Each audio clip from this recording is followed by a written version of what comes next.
Hello friends, welcome back. तो friends, आज का जो हमारा सेशन रहेगा बहुत ही इंपॉर्टेंट और बेनिफिशियल आपके लिए होने वाला है। सेशन को अंतिम तक ज़रूर देखें और अपने फ्रेंडों में भी ज़रूर शेयर करें। अगर चैनल से फर्स्ट टाइम जुड़े हो तो चैनल को सब्सक्राइब करना ना भूलें। ये सेशन आपके लिए बहुत ही इंपॉर्टेंट और बेनिफिशियल रहने वाला है। तो चलिए इस सेशन को आप स्टार्ट करते हैं। तो फर्स्ट क्वेश्चन है आपका, जो फर्स्ट एशियन गेम्स हुई थी वो कहाँ पे हेल्ड हुई थी। ठीक है, तो फर्स्ट एशियन गेम्स की बात करूँ, यानी कि जो फर्स्ट एशियन गेम थी, यानी कि ASIAD भी हम इन्हें बोलते हैं, एशियन गेम्स, जो सबसे पहले कहाँ पे हुई थी, न्यू दिल्ली में हुई थी। ठीक है, कब हुई थी? 1951 में। कब हुई थी? 1951 में। और उस समय जो फर्स्ट प्रेसिडेंट ऑफ इंडिया थे डॉक्टर राजेंद्र प्रसाद, उन्होंने भी इसे इनैगुरेट किया था। कौन सी गेम्स को? एशियन गेम्स को। जो एशियन गेम्स थी वो हेल्ड हुई थी 1951 में, जो इंडिया की कैपिटल है न्यू दिल्ली। और वहाँ पे जो प्रेसिडेंट ऑफ इंडिया थे, first president of India doctor Rajendra Prasad, उन्होंने भी उसको इनैगुरेट किया था। जो फर्स्ट प्रेसिडेंट थे वो 1950 में कॉन्स्टिट्यूशन बनने के बाद 26 जनवरी को उन्होंने अपनी जो नींव रखी थी। तो उसके बाद जो इसका नेक्स्ट क्वेश्चन इसी पे है, जो एशियन गेम होता है वो कितने टाइम इंटरवल के बाद होता है? हर 4 ईयर, 1 ईयर, 2 ईयर या नन ऑफ दिस। जो एशियन गेम्स होती हैं वो हेल्ड होती हैं आफ्टर एवरी 4 ईयर्स। हर 4 साल के बाद जो एशियन गेम्स होती हैं वो हेल्ड होती हैं। ठीक है, तो इसी की तरह जो कॉमनवेल्थ गेम है, कॉमनवेल्थ जो गेम है वो फर्स्ट टाइम हेल्ड हुई थी 1930 में। कहाँ पे? हैमिल्टन में। और हैमिल्टन की कैपिटल हो जाती है कनाडा। ठीक है, तो जो भी आप याद रख सकते हो। और उसके साथ ओलंपिक्स 1896 एथेंस ग्रीस में स्टार्ट हुआ था। और एंशियंट ओलंपिक्स और मॉडर्न ओलंपिक्स, जो ओलंपिक्स है वो गॉड यूस की फॉर्म याद में मनाया जाता है। ठीक है, जो कॉमनवेल्थ गेम्स थी तो वो कहाँ पे? सबसे पहले 1930 में कनाडा हैमिल्टन में हुई थी।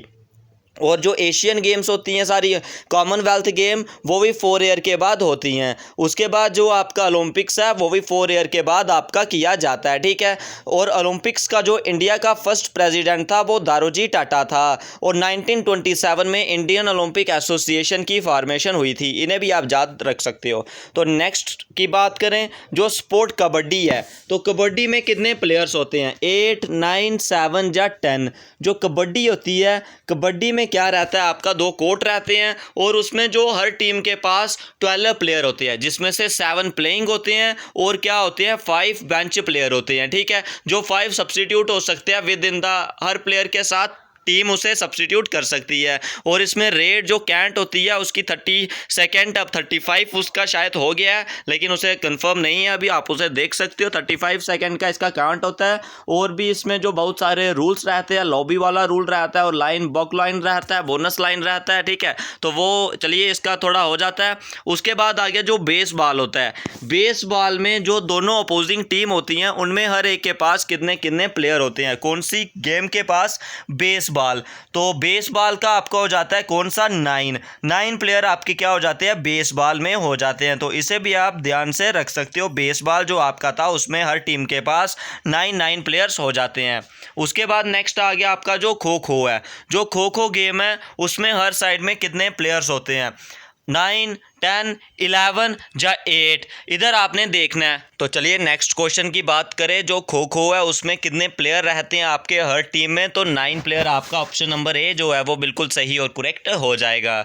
तो चलिए नेक्स्ट क्वेश्चन आपका जो हिस्ट्री का हो जाएगा। उसके बाद जो इंपॉर्टेंट क्वेश्चंस दिए हुए हैं, जो हून्स हैं वो इंडिया में कौन से रीजन में इन्वेड करे थे? ठीक है, बहुत ही इंपॉर्टेंट सेशन चलता है फ्रेंड्स आपका, तो इसे आपने बहुत जल्दी से शेयर करना चाहिए ताकि आपको सही जानकारी मिल पाए एक छोटे से समय में, आपका टाइम भी ज़्यादा वेस्ट नहीं हो और उसके बाद भी आपका जो हो आप अच्छे से एक क्वेश्चन सीखते सीखते 4-5 क्वेश्चन उससे सीख जाएं।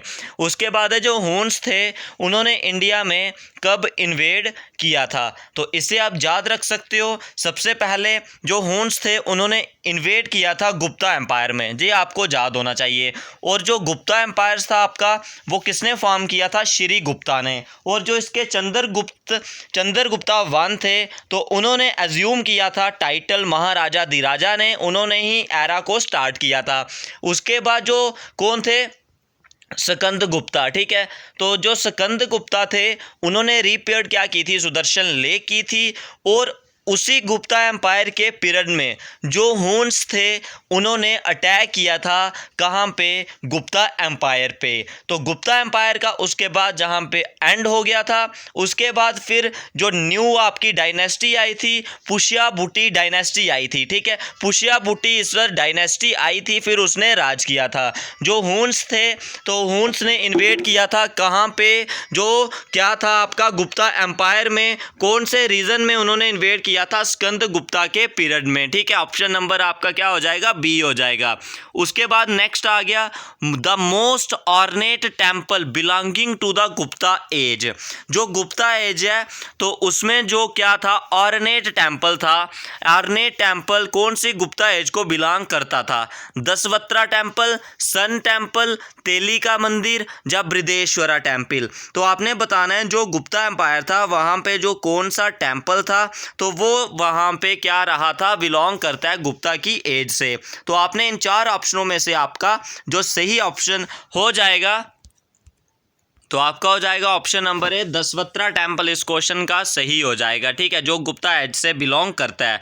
तो चलिए नेक्स्ट क्वेश्चन की बात करें। जो नेक्स्ट क्वेश्चन हो जाएगा, शेक्सपियर ऑफ इंडिया किसे बोलते हैं, ठीक है, शेक्सपियर ऑफ इंडिया किसे बोलते हैं। तो ऑप्शन आपको दिए हुए हैं, क्या दिए हुए, आर्यभट्ट, कालिदास, अमृत सिम्हा या गालिब। तो आपने क्या बताना है, शेक्सपियर ऑफ इंडिया, ठीक है। इससे पहले हमने जो नेपोलियन ऑफ इंडिया था वो भी आपको बताया था, जो समुंदर गुप्त को बोलते हैं। उसके बाद जो शेक्सपियर था वो हम किसे बोलते थे, कालिदास को, ठीक है, Kalidas was the Shakespeare of India.